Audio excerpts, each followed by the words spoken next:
At exactly 6:47 a.m. Eastern Time this morning, an urgent intelligence message began circulating through Western security networks. The warning was short, but its meaning was explosive. The war between Israel and Iran may have just crossed a threshold that could shake the global order within days. And yet, if you turn on the mainstream news right now, you would barely notice anything unusual. Most broadcasters are still describing this as a regional escalation, but inside military briefings and diplomatic channels, officials are using a very different phrase, a new phase of the war. Over the past 7 days, Israeli forces have reportedly struck hundreds of strategic targets deep inside Iran, destroying missile infrastructure, command facilities, and military supply networks. Iran has responded with waves of ballistic missiles and drone attacks across the region, targeting Israel and threatening Gulf states that host critical American military bases. But the moment that changed everything came only hours ago. Donald Trump announced that this war will end only with Iran's unconditional surrender. Those two words, unconditional surrender, are not diplomatic language. They are the language of total defeat used at the end of world wars. And that raises a question that global leaders are quietly asking right now.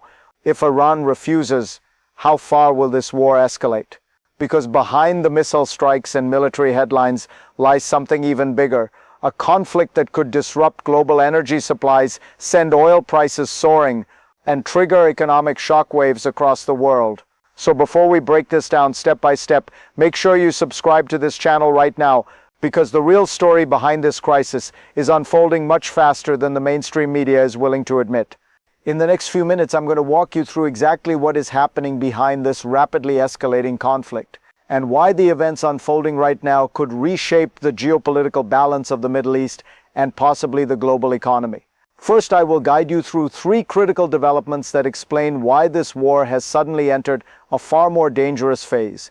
We'll examine the scale of the Israeli and American strikes inside Iran, the strategic targets being destroyed, and why military analysts believe these operations are designed to cripple Iran's long-range missile capabilities. Second, I will outline the economic consequences already beginning to ripple across the world.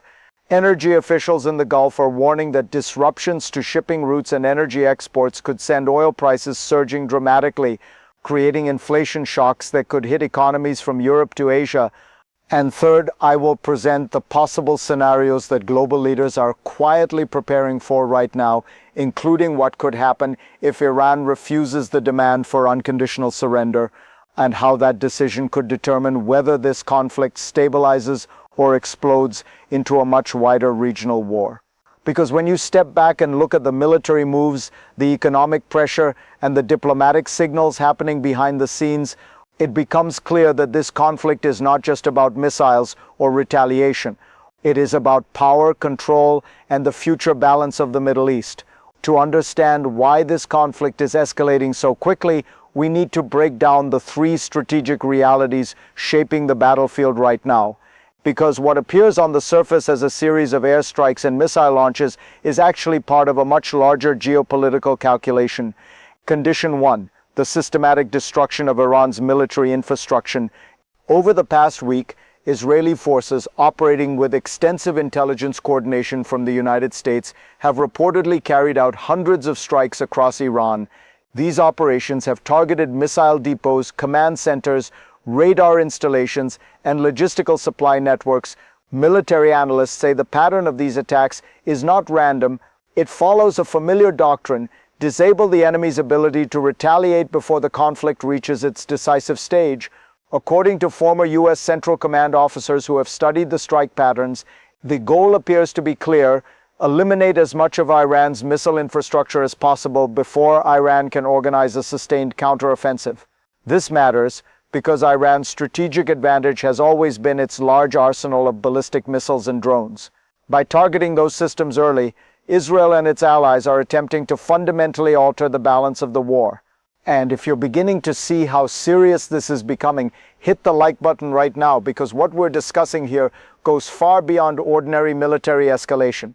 Condition 2. Iran's regional retaliation strategy. But Iran is not simply absorbing these attacks. Instead, Tehran appears to be activating what many analysts describe as its regional pressure strategy. Missile strikes and drone launches have already targeted locations across the Gulf, including areas near critical American military installations. Several Gulf states have activated air defenses as drones and missiles were intercepted in their airspace. This is not accidental. Iran understands that the real leverage in this conflict may not come from hitting Israel directly.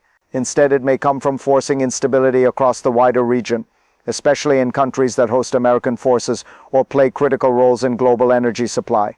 Retired NATO General Philip Breedlove once summarized this type of strategy with a blunt warning: when a state cannot win a war conventionally, it expands the battlefield until the economic consequences become unbearable. In other words, Iran may be attempting to widen the crisis until the global cost becomes so high that outside powers are forced to reconsider their involvement. Condition 3, the energy weapon. Now we arrive at the third and possibly most dangerous factor in this conflict: energy. The Middle East remains the most critical artery of global oil and gas supply, and right now the center of that system runs through one narrow passage, the Strait of Hormuz. Nearly 1/5 of the world's oil supply moves through this corridor. If that flow is interrupted, even temporarily, the consequences could ripple across the entire global economy. Energy ministers across the Gulf have already warned that escalating attacks on shipping routes and energy infrastructure could force producers to shut down exports within weeks. Oil markets are reacting nervously, with analysts warning that prices could spike dramatically if tanker traffic becomes unsafe. Economist and market strategist Mohammed El-Erian once warned that disruptions in the Gulf can create an inflation shock that spreads across the entire global system.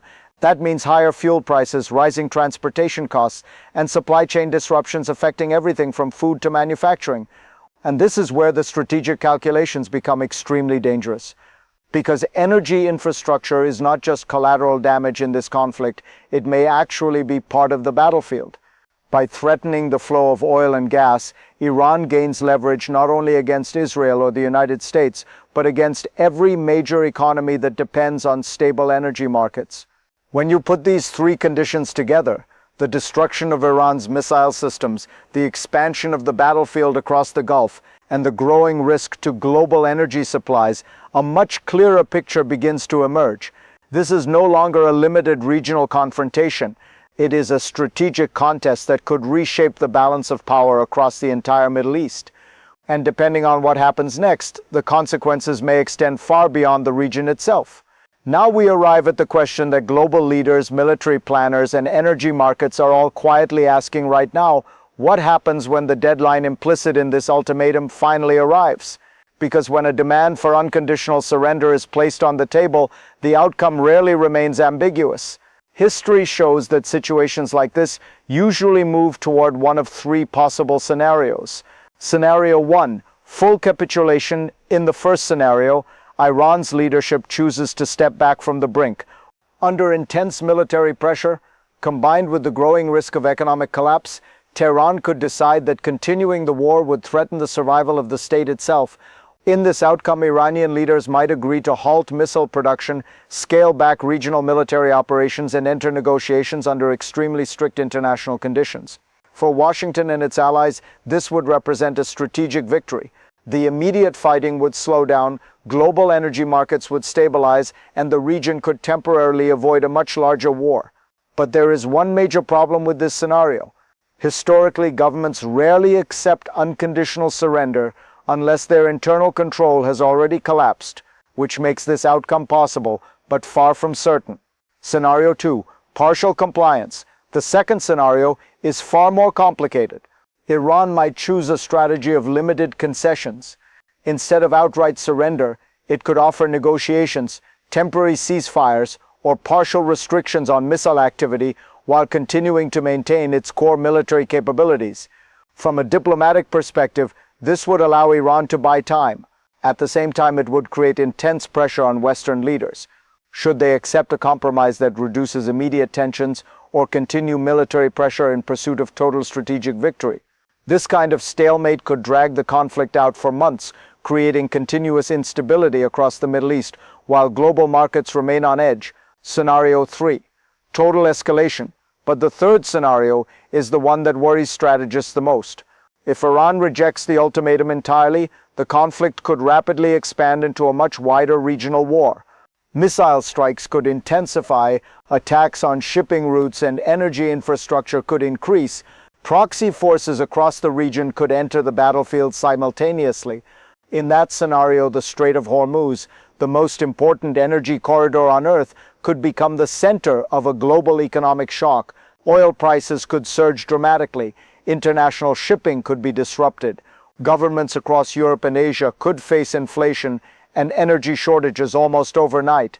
And at that point, the conflict would no longer be limited to the Middle East. It would become a crisis with worldwide consequences. Right now, the clock is quietly ticking. What began as a series of airstrikes and missile exchanges has rapidly evolved into something much larger, a confrontation that could redefine power across the Middle East and ripple through the global economy.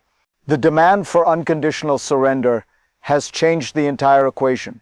It signals that this conflict is no longer just about retaliation or deterrence. It is about forcing a fundamental shift in the balance of power.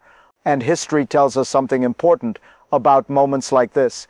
Once ultimatums are issued and military escalation reaches this level, the path back to stability becomes much narrower.